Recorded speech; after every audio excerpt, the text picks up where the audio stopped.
400 seat എന്ന അതിമോഹവുമായി June 4-ന് ഉറക്കമുണരാമെന്ന് കൊതിച്ചിരുന്ന പ്രധാനമന്ത്രി നരേന്ദ്രമോദി സ്വപ്നത്തിൽ പോലും കരുതാത്ത വിധിയാണ് ഇന്ത്യൻ വോട്ടർമാർ നൽകിയത്. NDA കേവല ഭൂരിപക്ഷമെന്ന മാന്ത്രിക നമ്പർ കടന്നു തന്നെ കിതച്ചാണ്. റിസൾട്ട് വന്നതിന് ശേഷം ഒരു ചെറുപ്പക്കാരൻ്റെ എക്സ്പോസ്റ്റ് അങ്ങനെ ഷെയർ ചെയ്യപ്പെട്ടു. അതിലാകെയുണ്ടായിരുന്നത് ഒറ്റ വരിയായിരുന്നു: സാധാരണക്കാരൻ്റെ ശക്തിയെ വില കുറച്ച് കാണരുത് എന്നായിരുന്നു അത്. അതിൻ്റെ മൂർച്ച അത് ചെന്നു തറച്ച മോദിക്കും അമിത്ഷാക്കും നന്നായി മനസ്സിലായിട്ടുണ്ടാകും. അത് കുറിച്ചതാകട്ടെ ഒരു 29കാരൻ.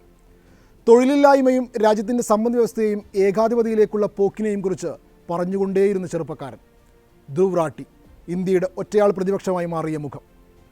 മോദിയുടെ നിറം ഭംഗിയുള്ള പ്രകടനത്തിൽ ചെറുതല്ലാത്ത പങ്ക് ധ്രുവ് റാട്ടിക്കുമുണ്ട്. ഒരു ടീഷർട്ട് ധരിച്ച് പ്രസന്നമായ മുഖത്തോടു കൂടി ചടുലമായ വാക്കുകളിൽ ലളിതമായ ഹിന്ദിയിൽ നമസ്കാർ ദോസ്തോം എന്ന് പറഞ്ഞ് ആ ചെറുപ്പക്കാരൻ കാര്യങ്ങൾ പറഞ്ഞു തുടങ്ങിയപ്പോൾ രാജ്യം അത് ഏറ്റെടുത്തു. വെറുപ്പും മുസ്ലിം വിദ്വേഷവും മാത്രം പ്രസംഗിച്ച് നടന്ന പ്രധാനമന്ത്രിക്കെതിരെ ആ വീഡിയോകൾ പലതും ജനപക്ഷത്തിൻ്റെ നാവായി. എക്സിറ്റ് പോളുകളെല്ലാം മോദിക്ക് അനുകൂലം.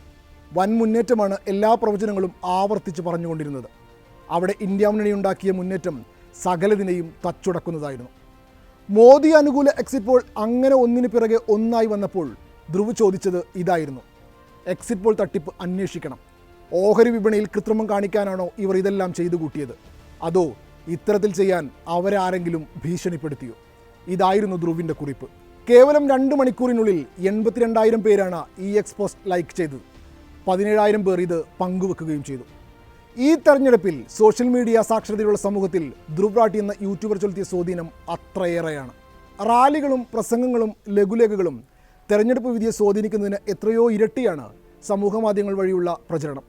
അവിടെയാണ് ധ്രുവ് റാട്ടി ശബ്ദമായത്. തെരഞ്ഞെടുപ്പ് പ്രചരണത്തിൽ നിരന്തരം വിദ്വേഷ പരാമർശങ്ങളും നുണകളും എഴുന്നള്ളിക്കുന്ന പ്രധാനമന്ത്രി നരേന്ദ്രമോദിയുടെ കള്ളങ്ങളെ ധ്രുവ് കണക്കുകളുടെയും വസ്തുതകളുടെയും ഒക്കെ പിൻബലത്തിൽ പൊളിച്ചടുക്കി. ലക്ഷക്കണക്കിന് കാഴ്ചക്കാരുണ്ടായിരുന്നു ഓരോ വീഡിയോക്കും. 20 ദശലക്ഷം സ്ഥിരം പ്രേക്ഷകരുള്ള റാട്ടിയുടെ വീഡിയോകൾ രാജ്യത്തെ ഏറ്റവും വലിയ ഡിജിറ്റൽ സ്വാധീനമായി മാറിയതിൻ്റെ കൂടി തെളിവാണ് ഈ ജനവിധിയെന്ന് ഇപ്പോൾ വിലയിരുത്തപ്പെടുന്നവരുണ്ട്. ഇന്ത്യൻ മീഡിയ ഗോദി മീഡിയയായി മാറിയ കാലത്ത് ലളിതവും അതിശക്തവുമായ ആവിഷ്കാരങ്ങളിലൂടെ ധ്രുവ് സംഘപരിവാർ പ്രചരണങ്ങൾക്ക് ഏറ്റവും മുനകൂർത്ത മറുപടി നൽകി. ഭരിക്കുന്ന പാർട്ടിയുടെ അഴിമതി, അധികാര ദുർവിനിയോഗം, ജനാധിപത്യ അട്ടിമറി തുടങ്ങി ജനദ്രോഹകരമായ എന്തിനേയും ഏറ്റവും ലളിതമായി ഗ്രഹിക്കാൻ കഴിയുന്ന വിധം അയാൾ അവതരിപ്പിച്ചു. മോദിയുടെ നയങ്ങളും ജൽപ്പനങ്ങളും തുടക്കം മുതലേ സംശയദൃഷ്ടിയോടെ കണ്ടിരുന്ന രാജ്യത്തെ വലിയൊരു വിഭാഗം യുവാക്കളുടെയും യഥാർത്ഥ പ്രതിനിധി കൂടിയായി തൻ്റെ വീഡിയോകളിലൂടെ റാട്ടി സ്വയം മാറി. ഇന്ത്യ ഏകാധിപത്യത്തിലേക്കോ എന്ന ചോദ്യമുയർത്തിയ റാട്ടിയുടെ അവസാന വീഡിയോകളിലൊന്ന് മോദി ഭരണകൂടത്തെ പിടിച്ചുലച്ച ഒന്നായിരുന്നു. എതിരാളികളെ അമർച്ച ചെയ്യാൻ സർക്കാർ സംവിധാനങ്ങളെ കേന്ദ്ര സർക്കാർ എങ്ങനെയാണ് ദുരുപയോഗം ചെയ്യുന്നതെന്ന് ആ വീഡിയോ വരച്ചു കാട്ടി. 25 ദശലക്ഷത്തിലധികം പേരാണ് അത് കണ്ടത്. പൊതു തെരഞ്ഞെടുപ്പ് ഒരു പ്രഹസനമായി മാറാതിരിക്കാൻ ഇന്ത്യൻ പൗരന്മാർ ശരിയായ തീരുമാനമെടുക്കാൻ ആഹ്വാനം ചെയ്ത വീഡിയോ മാസങ്ങൾക്ക് മുമ്പാണ് പുറത്തിറക്കിയത്. 2 മാസം കൊണ്ട് 2.5 കോടിയിലധികം ആളുകളാണ് ധ്രുവ് റാട്ടിയുടെ ഈ വീഡിയോ കണ്ടത്. BJPയുടെ IT സെൽ പുറത്തുവിടുന്ന നുണകൾ എന്ന ഉള്ളടക്കത്തോടെ പുറത്തിറങ്ങിയ ഇദ്ദേഹത്തിൻ്റെ വീഡിയോ ഇന്ത്യയിൽ വലിയ പ്രചാരം നേടിയിരുന്നു. ഇതുകൂടാതെ 32,000 പെൺകുട്ടികളെ IS-ലേക്ക് കടത്തിയെന്ന് കേരളത്തിനെതിരെ വസ്തുതാവിരുദ്ധമായ ആരോപണങ്ങളുമായി ഇറങ്ങിയ കേരള സ്റ്റോറി സിനിമയ്ക്കെതിരെ വസ്തുതകൾ നിരത്തി വീഡിയോയുമായി ധ്രുവ് എത്തിയതോടെ മലയാളികൾക്കിടയിൽ ധ്രുവ് കൂടുതൽ സുപരിചിതനായി. 19 മില്യൺ ആളുകൾ ആ വീഡിയോ കണ്ടു. കേരള സ്റ്റോറി ഏറ്റവും കൂടുതൽ പണം നേടിയ ഹിന്ദി ഹൃദയഭൂമിയിൽ ഇതിനെ പ്രതിരോധിച്ച് ഹിന്ദി ഭാഷയിൽ ധ്രുവ് തയ്യാറാക്കിയ വീഡിയോ വ്യാപകമായി ചർച്ച ചെയ്യപ്പെട്ടു.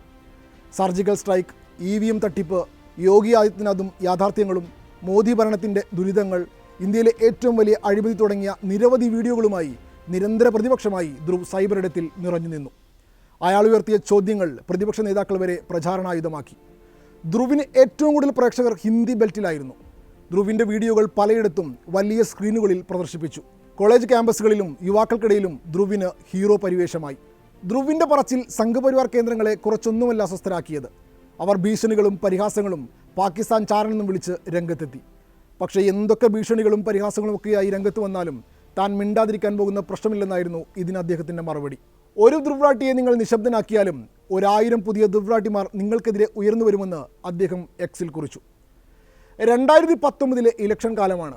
അന്ന് പ്രധാനമന്ത്രി സ്ഥാനാർത്ഥിയായി മത്സരിക്കുന്ന നരേന്ദ്രമോദിയുടെ മണ്ഡലത്തിലേക്ക് BBC ഒരു റിപ്പോർട്ടറെ അയച്ചു. കഴിഞ്ഞ 5 വർഷം മോദി മണ്ഡലത്തിൽ എന്തു ചെയ്തു എന്ന് വോട്ടർമാരോട് ചോദിച്ച് ഗ്രൗണ്ട് റിപ്പോർട്ട് എടുക്കാനായിരുന്നു അത്. 24 വയസ്സുള്ള ആ ചെറുപ്പക്കാരൻ സാധാരണ റിപ്പോർട്ടിംഗ് ശൈലിയൊക്കെ പോക്കറ്റിലിട്ടു. അന്ന് നരേന്ദ്രമോദിയുടെ മണ്ഡലത്തിലെത്തിയ ആ ചെറുപ്പക്കാരനാണ് പിന്നീട് മോദിക്കെതിരെ വിമർശനങ്ങളുടെ ശരമെറിഞ്ഞ യൂട്യൂബറായി മാറിയ ധ്രുവ് റാട്ടി. ട്രാവൽ കണ്ടന്റുകൾ ചെയ്താണ് ധ്രുവ് റാട്ടി യൂട്യൂബ് കണ്ടന്റ് ക്രിയേഷനിലേക്ക് കടക്കുന്നത്.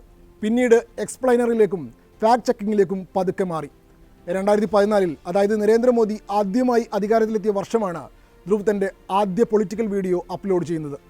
BJP എക്സ്പോസഡ് ലൈസ് ബിഹൈൻഡ് ദ ബുൾഷീറ്റ് എന്ന ടൈറ്റിലിൽ പ്രധാനമന്ത്രി നരേന്ദ്രമോദി തെരഞ്ഞെടുപ്പിന് മുമ്പ് പറഞ്ഞതും ഇപ്പോൾ അതിന് വിപരീതമായി ചെയ്യുന്ന കാര്യങ്ങളും വിഷ്വൽസ് കലർത്തിയുള്ള മ്യൂസിക്കൽ വീഡിയോയിലൂടെ ധ്രുവ് പുറത്തുവിട്ടു.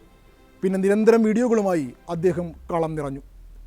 ധ്രുവ് റാട്ടി മാത്രമല്ല, മോദിയുടെ നാവായി മുഖ്യധാരാ മാധ്യമങ്ങൾ മാറിയ നടപ്പുകാലത്ത് സമൂഹ മാധ്യമങ്ങളെ പോരാട്ട ഭൂമിയാക്കിയ ശബ്ദമുയർത്തിയവരിൽ മറ്റൊരാളാണ് മുഹമ്മദ് സുബൈർ.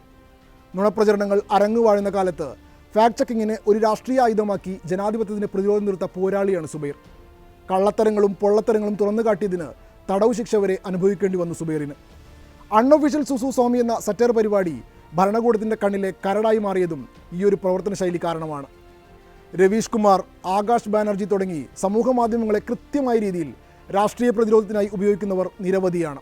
ധ്രുവ് റാട്ടിയുടെ തന്നെ വാക്കുകൾ കടമെടുത്താൽ ജനാധിപത്യത്തിനും ഇന്ത്യൻ ഭരണഘടനയുടെ സംരക്ഷണത്തിനും വേണ്ടി ശബ്ദമുയർത്തുക എന്ന ശരിയായ കാര്യം ചെയ്യുക എന്നത് കടമയാണെന്ന് ഉറച്ചു വിശ്വസിച്ച് ഇറങ്ങിത്തിരിച്ചവരാണിവർ.